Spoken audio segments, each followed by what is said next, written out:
தளபதி அவர்களுடைய பிறந்த நாளை முன்னிட்டு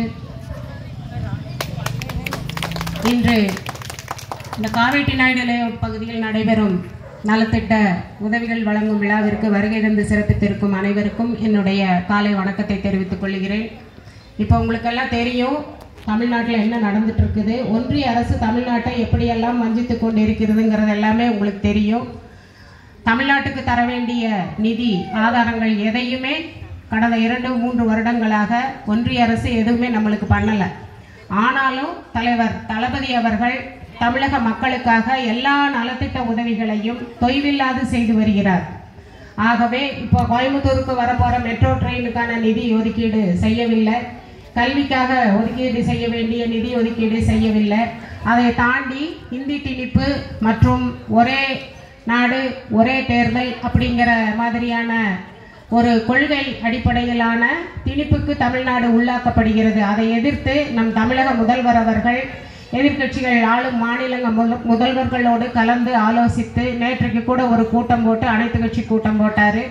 இந்தி திணிக்கப்படும் போது தாய்மொழியான தமிழ் மொழி அழிந்துவிடும் என்ற ஒரு ஐயப்பாடு அனைவருக்குமே இருக்கிறது. இங்கே அந்த அடிப்படையில் இன்னைக்கு தமிழக முதல்வர் அவர்கள் நம்மளுக்காக ஒரு ஸ்பீச் கொடுத்துருக்காரு.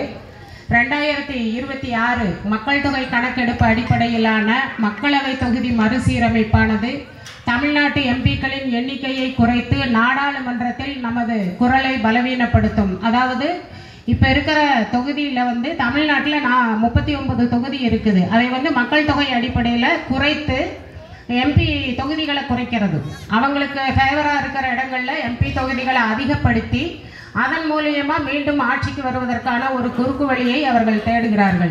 அதே மாதிரி போதிய எம்பிக்கள் இல்லாமல் தமிழ்நாட்டை பாதிக்கும் கொள்கைகளை எதிர்த்து நின்று தடுக்க முடியாது போகும்.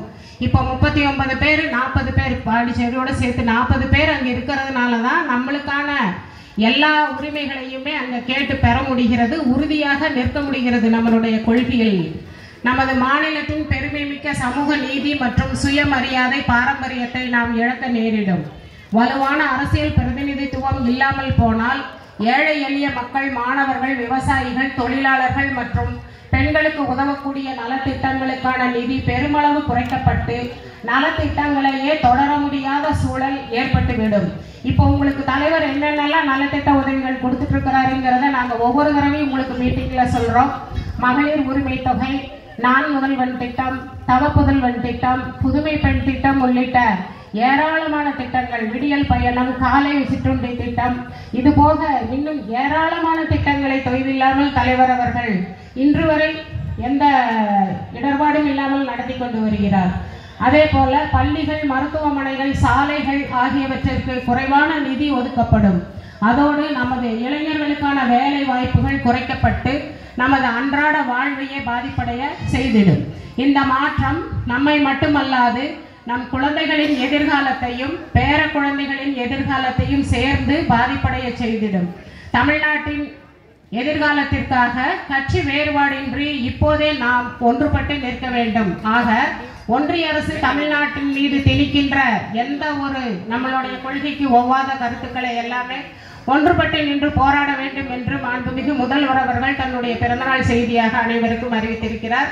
ஆகவே பொதுமக்களாகிய நீங்களும் இதை உணர்ந்து செயல்பட வேண்டும் என்று இந்த நேரத்தில் கேட்டுக்கொள்கிறேன். நன்றி, வணக்கம்.